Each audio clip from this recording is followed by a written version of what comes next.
Europe 1. Mais d'abord, le journal de 8h sur Europe 1. Fanny Marceau. Bonjour Fanny. Bonjour Dimitri, bonjour à tous. Europe 1 rend hommage ce matin à Nicole Croisille.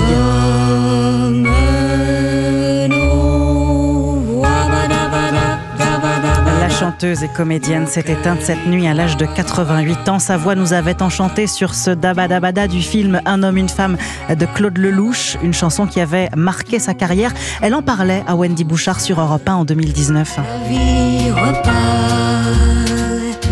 Moi, j'étais typiquement une chanteuse de jazz, et dans ma tête et dans mon corps. Et c'est Claude qui, le premier, m'a dit je m'en fous quand tu fais une note que tu considères une belle note. Ça m'intéresse pas les belles notes.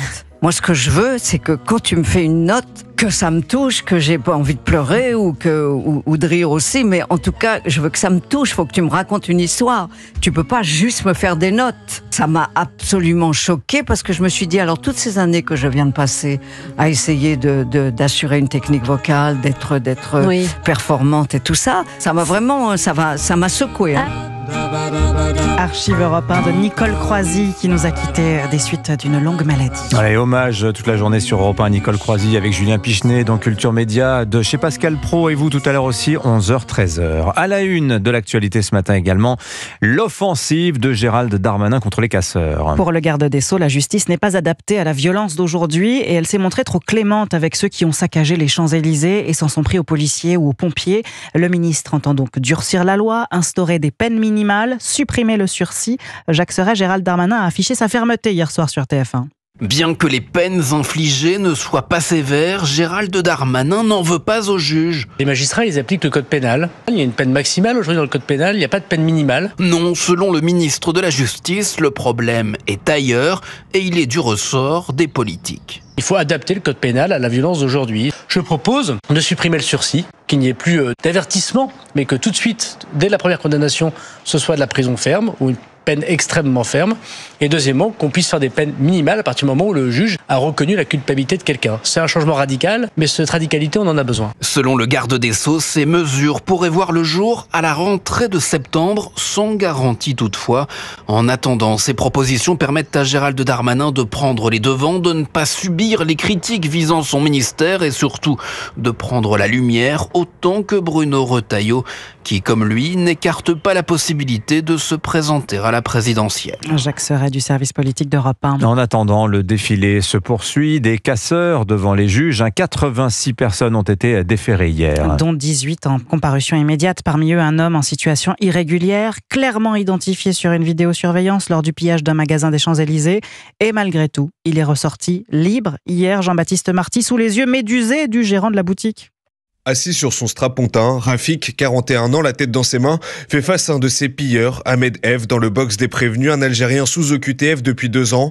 Samedi soir, l'homme est interpellé en plein caisse d'un magasin de téléphonie sur les Champs-Élysées. Rafik, le gérant, est alors alerté. J'ai reçu un coup de fil d'un directeur en face d'un restaurant qui m'appelle, il me dit ton magasin est saccagé, vandalisé, ils sont en train de voler. Bilan, 80% du magasin est détruit, des dizaines de portables volés, des dégâts estimés à une centaine de milliers d'euros.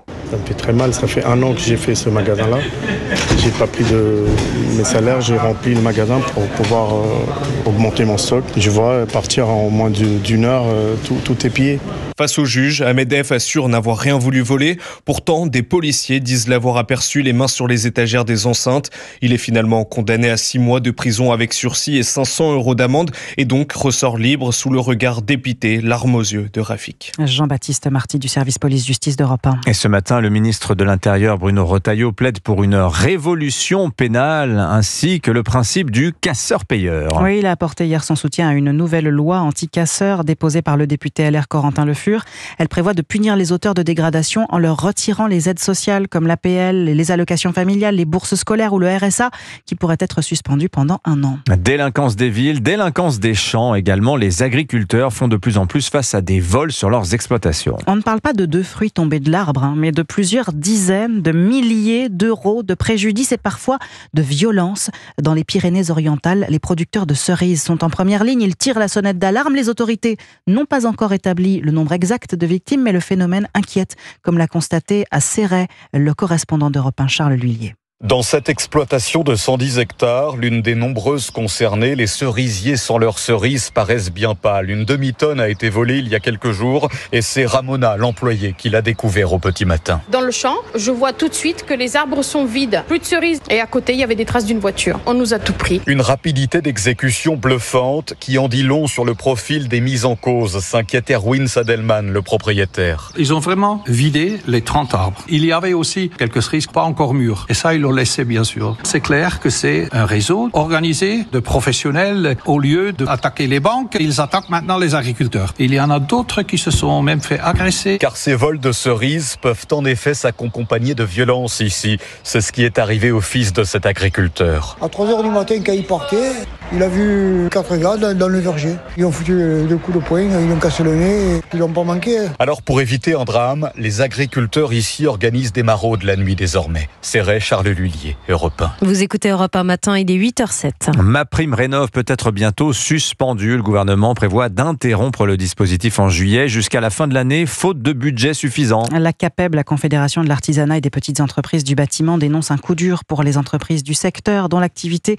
est déjà en berne et qui s'était projetée sur le développement du marché de la rénovation énergétique. D'autant que ce n'est pas le seul dispositif écologique qui a du plomb dans l'aile. Eh bien oui, les députés ont récemment voté la fin des ZFE qui visaient à améliorer la qualité de l'air dans les grandes métropoles, raboter le ZAN, le zéro artificialisation nette des sols qui empêche de trop bétonner les villes, et sont en passe de réinstaurer l'utilisation de néonicotinoïdes qui protègent les exploitations, mais menacent aussi les abeilles. Un détricotage de son bilan qui irrite Emmanuel Macron. Le discours que j'entends en ce moment, ces dernières semaines, m'énerve au plus haut point. On voudrait revenir en arrière, surtout en disant non, abandonnons l'écologie, nos ambitions, pour préserver l'économie. Faux. On peut créer des emplois, on en a créé 2 millions, plus de 2 millions ces dernières années, en multipliant par 4 nos baisses d'émissions. Donc il y a une politique écologique à la française. Donc il ne faut pas revenir en arrière, il ne faut pas détricoter ça. Emmanuel Macron en visite dans une usine de batterie hier à Douai. Bonjour Christophe Bordet. Bonjour à tous. Autre dispositif écologique dans la tourmente, le DPE, le diagnostic de performance énergétique, qui a été étrillé par la Cour des comptes. Alors dans son rapport rendu hier, elle dénonce le système des notes énergétiques mis en place, le calendrier à marche forcée, le manque de fiabilité, des fraudes qu'engendre ce DPE et les conséquences de l'interdiction de louer les logements les plus énergivores. Résultat, il n'y a plus assez de locations sur le marché. Le DPE, Christophe, est-ce qu'il risque de finir comme les ZFE aux oubliettes ? Écoutez, ça s'annonce en fait beaucoup plus complexe, parce que tout d'abord, il faudrait que la suppression du DPE transcende les groupes politiques à l'Assemblée nationale, comme ce fut le cas pour les zones à faible émission. Or, à ce jour, seul le Rassemblement national et les Républicains y semblent plutôt favorables. Pour la gauche et le Bloc central, pas question de revenir sur cette mesure phare de la loi climat et résilience, même son de cloche du côté du gouvernement, qui ne veut pas subir un nouvel échec, une nouvelle humiliation après le raté des ZFE. L'exécutif, sous pression de l'écosystème mis en place, pêle-mêle le monde des diagnostiqueurs, aux alentours de 3000 emplois, les entreprises du bâtiment et de la rénovation énergétique aujourd'hui sous perfusion des aides de l'État grâce aux travaux nécessités justement par le DPE. Pour résumer, c'est comme un château de cartes, vous enlevez une carte et tout s'écroule. Autant vous dire que les lobbies de l'immobilier veillent au grain, surtout avec une activité en baisse depuis déjà plusieurs mois. Merci beaucoup Christophe Bordet. Un mot de Roland Garros, Europe 1 radio officielle de Roland Garros. Loïs Boisson va disputer aujourd'hui son quart de finale face à la numéro 6 mondiale, la Russe Mira Andreeva. On suivra ça avec beaucoup d'attention. Ah oui, puis un choc attendu aujourd'hui, Zverev-Djokovic. Oh là là, ça va être énorme. On en parlera à 8h30 avec Axel May pour le journal de Roland Garros, Europe 1 radio officielle du tournoi.